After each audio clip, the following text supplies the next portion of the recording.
जो सृष्टि की पूरी साजिश थी ना, वो तमाशा तो बहुत ज्यादा क्रिएट हुआ है। सृष्टि के षड्यंत्रों के कारण जाने को जेल जाने की तो पूरी तैयारी वो करवा देती है, लेकिन तमाशा बहुत ज्यादा क्रिएट होता है क्योंकि कहीं ना कहीं जो मृणाली को सारी सच्चाई पता होती है तो वो छोटन को और छोटन घर वालों को बता देता है। लेकिन विनायक कहीं ना कहीं जाने को बचाने के लिए वो सिंगल हैंडली सबकी औकात दिखा देता है, जो सच में काफी कॉम्प्लिकेटेड बन जाती है क्योंकि जब इल्जाम लग चुके होते हैं अब अर्ची तो हॉस्पिटल में भर्ती है। डॉक्टर का जो भी कन्फेशन होता है वो साफ ये होता है कि अब अर्ची अपने पैरों पे खड़ी नहीं हो सकती, वो शायद वो डांस नहीं कर सकती, लेकिन वो घुमा फिरा करके बता रहे होते हैं। बल्कि ओरिजिनल बात ये होती है कि वो ठीक होती है, वो बस यहाँ दिखावे का नाटक कर रहे होते हैं ताकि सबको इमोशनली ब्लैकमेल कर सके। अब यहाँ पे सृष्टि को तो सारी सच्चाई पता है कि आग उसने लगाया है, लेकिन जाना को गलत साबित करने के लिए वो सबकी सिंपैथी को बिटोरने के लिए वो सबके सामने जाना को सबक सिखाने का फैसला कर लेती है। वो फैसला कर लेती है कि अगर ये आगे बढ़ना भी चाहती है तो मैं इसको बढ़ने नहीं दूंगी, लेकिन इनडायरेक्टली ये जाना के साथ साथ ये अनिरुद्ध से भी बदला लेना चाहती है क्योंकि इसका मानना ये होता है ना कि ये कहने कि अनिरुद्ध से लाखों गुना ज्यादा अमीर है और अनिरुद्ध मतलब पैसों की खातिर उसकी बेटी से शादी कर रहा था। ये नया ट्रायंगल होता है जिसको देखने के बाद में कहीं ना कहीं बहुत हंसी भी आती है, लेकिन यही सारी चीजें सृष्टि को और ज्यादा ही बुरा बना देती है।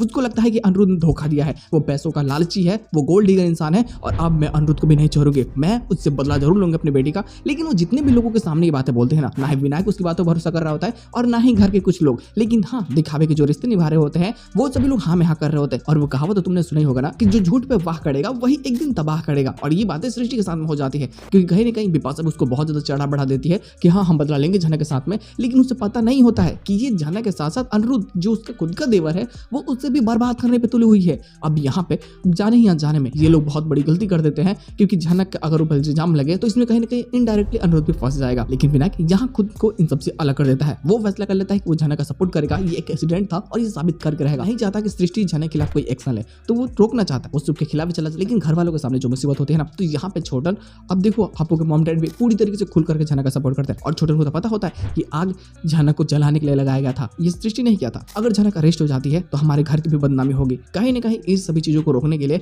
जनक एक लास्ट कोशिश करती है, वो अनिरुद्ध से बात करना चाहती है कि ये सच नहीं है, अगर पुलिस उसको अरेस्ट कर लेती है तो फिर इस घर की बदनामी तो होगी होगी, लेकिन एक कलंक जनक के ऊपर भी लग जाएगा। अब ये बातें जब अनिरुद्ध से जाकर को बताना भी चाहती है कि ऐसा ना करे, पुलिस को आने से रोके, तो अनिरुद्ध वहां पे कुछ नहीं कर पाता, ऐसे दिखाता है जैसे मानो असहाय हो, लेकिन उसे भी पता है कि जनक ऐसा नहीं कर सकती, तो वो भी सबूत खोजने में लग जाता है। हालांकि बाद में सबूत उसके हाथ लगेगा भी क्योंकि जो सबूत मृणाली के पास में है वो छोटन के रास्ते वो अनिरुद्ध के पास भी आएगा, और जब सच्चाई सामने आएगी तो तुम सोच सकते हो कि कितना बड़ा तमाशा होने वाला है। ये जो सिंपैथी का गेम खेल रही है सृष्टि और सबके सामने जनक को बदनाम करने की कोशिश कर रही है, तो इसका बहुत बड़ा इम्पैक्ट कहीं ना कहीं अर्ची और अनिरुद्ध के रिश्ते पे भी पड़ेगा क्योंकि जनक को जलाने के लिए ही तो ये सब तमाशा हो रहा था ना, मतलब कि शादी हो रही थी, वो नाटक करने वाला था, लेकिन यहाँ तो ऐसा कुछ नहीं हुआ और ये बहुत बड़ा इम्पैक्ट डालता है। जनक को यहाँ से जाने से भी रोक देता है, वो चाहता है कि जनक किसकी मदद करे अर्ची जब तक वो पूरी तरीके से रिकवर नहीं हो जाती। हालांकि जब उसे कुछ नुकसान ही नहीं हुआ है तो वो रिकवर तो ऑलरेडी हो चुकी होती है, लेकिन वो दिखावे के कारण, वो बदला लेने के कारण वो बस ऐसा तमाशा करती है और यहाँ से जाना की उल्टी गिनती स्टार्ट हो जाती है। मतलब ऐसा कह लो एक शब्द में बोले तो जाना की एल लग जाती है।